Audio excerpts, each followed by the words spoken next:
আচ্ছা, প্রথমে দেখুন, এটা ম্যান্ডেটরি, মানে এইটা সবাইকে ফিল আপ করতে হবে। এই অংশটা জন্ম তারিখ অর্থাৎ 2025 ভোটার কার্ডে আপনার যে জন্ম তারিখ আছে আপনি সেইটাই এখানে লিখবেন।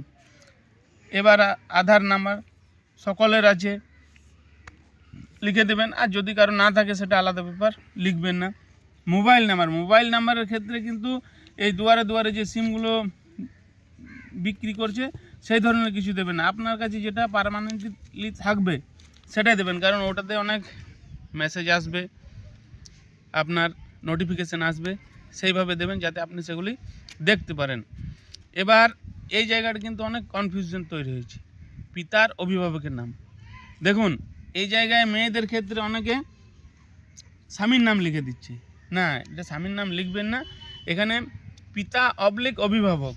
তো বেশিরভাগ ক্ষেত্রে পিতারই নাম হবে। আবার যদি কারো ধরুন অনেক যুগ আগে পিতা মারা গেছে, অভিভাবক হিসেবে তার মায়েরও নাম হতে পারে, সে তার কাকার কাছে মানুষ হয়েছে, কাকারও নাম হতে পারে, কিন্তু স্বামীর নাম দেবেন না। কেন দেবেন না?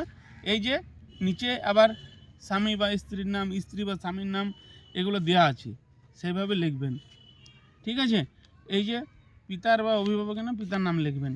পিতার বা অভিভাবকের যে আছে এপিক নাম্বারটা দেবেন। মায়ের নাম লিখবেন, মায়ের এপিক নাম্বার দেবেন যদি থাকে।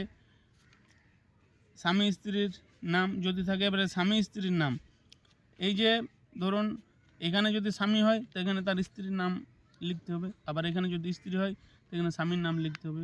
আর এপিক নাম্বার যদি থাকে এপিক নাম্বার দেবেন। এই অংশগুলো আপনারা সবাই জেনেছেন, বিভিন্ন ভিডিওতে দেখেছেন, ফেসবুকে দেখেছেন। এবার এটাও জানেন যে যাদের 2002 আছে তাদের এটা ফিল আপ করতে হবে, আর যাদের 2025 আছে তাদের এই অংশটা ফিল আপ করতে হবে। কীভাবে ফিল আপ করবেন সেটা, নির্বাচকের নাম 2002-এ যা ছিল তাই লিখবেন। 2002-এর আপনারা ভোটার লিস্ট পেয়ে গেছেন, সেই অনুযায়ী লিখবেন। এবার এপিক নাম্বার অনেক সেই সময় ছিল না, আবার অনেকের আছে, যার আছে সে লিখবেন, যার নেই সে লিখবেন না। আত্মীয়ের নামের ক্ষেত্রে এই যে নির্বাচকের নাম লিখেছেন তার বাবার নাম লিখবেন। ঠিক আছে?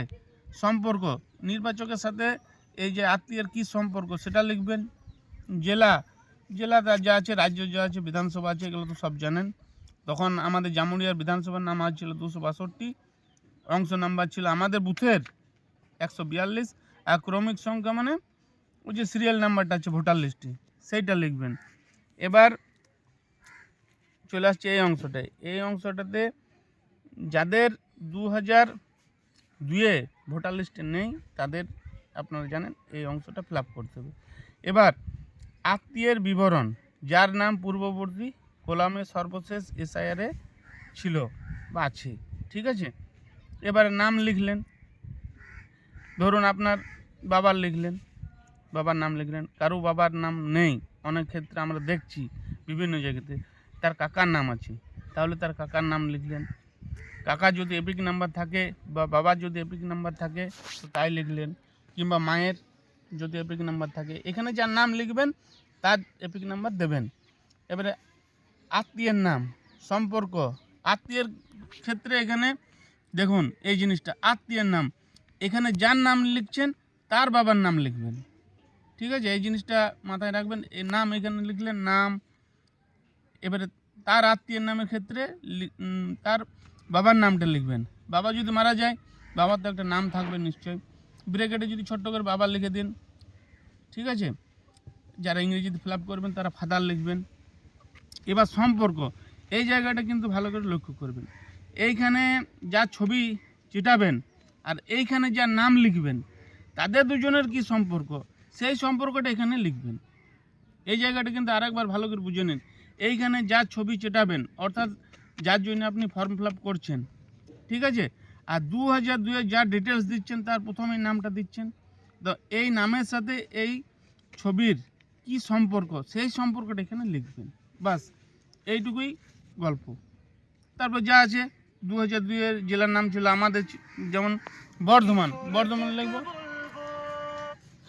রাজ্যের নাম তো আমরা জানি পশ্চিমবঙ্গ। বিধানসভা ক্ষেত্রের নাম যা আছে তাই, ওই 2002-এর 262 অংশ নম্বর ক্রমিক নম্বর। ঠিক আছে?